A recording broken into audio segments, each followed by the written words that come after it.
Behind me is the Great Hall of the People, which has many smaller halls representing different provinces of China. It has a 10,000-seat auditorium for all the delegates of the Communist Party of China. Prime Minister Dr. Manmohan Singh will meet his Chinese counterpart, Li Keqiang, in the Great Hall of the People. And also a banquet will be hosted later by President Xi Jinping at the same premises. Well, the Great Hall is one of the biggest auditoriums in the world and is a great symbol of the People's Republic of China. To further cement relations between the two neighbors, Prime Minister Dr. Manmohan Singh landed at the VIP area of Beijing International Airport. He was received by the Chinese Vice Foreign Minister Chai Chun. The next day, Dr. Manmohan Singh was given a ceremonial reception outside the Great Hall of the People. He was received by his Chinese counterpart, Li Keqiang, and after a formal introduction to the delegation accompanying each Prime Minister, Premier Li then escorted Prime Minister Dr. Manmohan Singh as he inspected a Tri-Services Guard of Honour.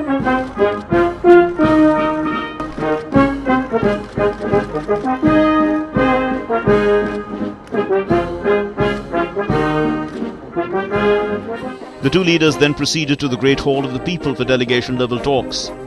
The CEOs then looked for ways to deepen trade and business links.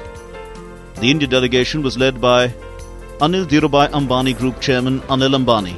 At the delegation-level talks, Premier Li complimented India for successfully saving thousands of lives by its timely evacuation and effective handling of Cyclone Thaileen. He particularly thanked India for saving the lives of 7 Chinese sailors who were trapped in the storm in the Bay of Bengal. The talks lasted longer than their scheduled 1 hour, indicating their seriousness and wide-ranging agenda. After the talks, the two sides signed 4 agreements and 5 memoranda of understanding in various fields, adding to the strategic depth in their relationship. Premier Li acknowledged the role played by Dr. Manmohan Singh in India's economic and social progress and in strengthening the India-China strategic relationship. I'd like to appreciate the progress made by the Indian government and people over the last decade under the premiership of His Excellency. And also I'd like to appreciate the high level of attention and the efforts of the Prime Minister to the China-India relationship. One of the highlights of the visit was progress on the border question, taking forward a series of agreements since 1993 on maintaining peace and tranquility on the border, including one in April 2005 to implement confidence-building measures in the military field along the LAC. The two sides signed on this visit the Border Defence Cooperation Agreement, signed by Defence Secretary R.K. Mathur and Deputy Chief of the People's Liberation Army, Lieutenant General Sun Jianghua. It defines meeting mechanisms of border and defence personnel to exchange information about military exercises, aircraft, demolition operations, unmarked mines to maintain peace, stability and tranquility along the LAC and the Indo-China border. It also commits each side to exercise maximum restraint in case all other mechanisms to maintain peace fail. Premier Li and I have agreed that peace and tranquility on our borders must remain the foundation for growth in the India-China relationship. Even as we move forward, the negotiations toward a fair, reasonable and mutually acceptable settlement to the India-China boundary question. This will be our strategic benchmark. The agreement on border defense cooperation that we have just signed will add to the existing instruments to ensure peace, stability and predictability on our borders. The military dimension, there are 3 important points. One is to formalize an understanding we had that we should not be following or tailing patrols of the other side, particularly in areas where there's no common understanding of the line of actual control. The other is that when we encounter situations, what we call doubtful situations, then each side has the right to seek clarification from the other side. The third is that when, despite 1 and 2, if you actually have face-to-face situations in areas where there's no common understanding of the line of actual control, then there is a commitment that both sides would exercise maximum self-restraint. The second was an MOU on Nalanda University signed by Foreign Secretary Sujata Singh and the Chinese ambassador to India, YY. The third was an MOU to strengthen cooperation on trans-border rivers signed by Indian ambassador to China, Dr. Jaishankar, and China's Minister for Water Resources, Chen Lie. This agreement recognized the asset value of rivers. To all riparian countries, the existing mechanism that shares hydrological data will now be used to discuss emergency management like floods and other issues of mutual interest. Now what this MOU does is, it has three important points. One is that, first of all, it recognizes the trans-border rivers, related natural resources and the environment are of value to all riparian countries. The second is, in terms of data, hydrological data, the period for which we get data has been expanded. And the third is that the Chinese side, and we have reached an agreement that we would exchange views on other issues of mutual interest, and many of you know that we have other concerns in regard to this river. So till now our trans-border dialogue was largely limited to hydrological data.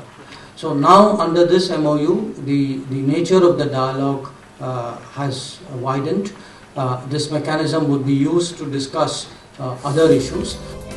The fourth was on cultural exchange. Until 2015, signed by Ambassador Jaishankar and the Chinese Vice Minister for Culture, Yang Jinjin. The fifth was an MOU on cooperation in road transport and highways, signed by Ambassador Jaishankar and the Chinese Minister for Transport, Yang Chuangtong. We are launched on quite a major program of road development. The Chinese have done an extraordinarily good job on road development. So an MOU which gives a framework in which the two governments can exchange views, exchange best practices, look at how people are solving problems here, would be of great help to us as we pursue the infrastructure development agenda in the area of roads.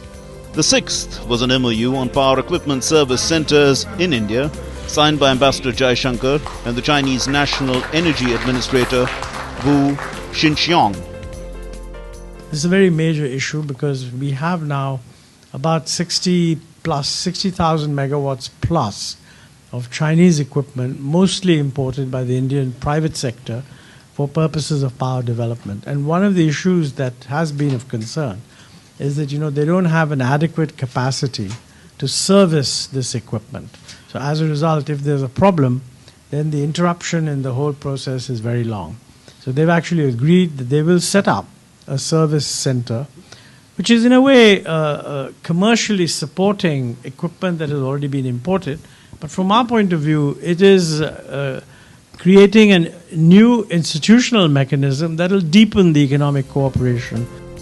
The seventh was a sister city agreement between Delhi and Beijing, signed by Ambassador Jaishankar and the Vice Mayor of Beijing, Li Xiqiang. The eighth was a sister city relationship between Bengaluru and Chengdu, signed by Ambassador Jaishankar and the Mayor of Chengdu, Ji Honglin. And the ninth was another sister city relationship between Kolkata and Kunming, signed by Ambassador Jaishankar and the Mayor of Kunming, Li Wenrong. We've constantly been telling the Chinese that, they have 52% of China now is urban. And I was talking to the minister and he said that actually we think this is an underestimate because it doesn't include some of the people who are in urban areas but maybe without necessary approval. So the percentage of the population in China that is urban is well above 52%. In India, the figure is about 30 or 31. And we're rapidly going to go through the same transition. So the challenges of urbanization are going to be huge. And one of the big issues is that urbanization also has to be sustainable. 9 agreements, 3 broad areas of cooperation: political and security, trade and economic cooperation, and people-to-people and cultural exchanges. This is the first time the two countries have signed sister city agreements, taking the relationship to a sub-national level. The vision statement looks for mutual trust and respect in all aspects of the relationship, and next year is the India-China Year of Friendly Exchanges, marking 60 years of Panchsheel. Surely, 2.5 billion people matter for global peace, tranquility, and economy.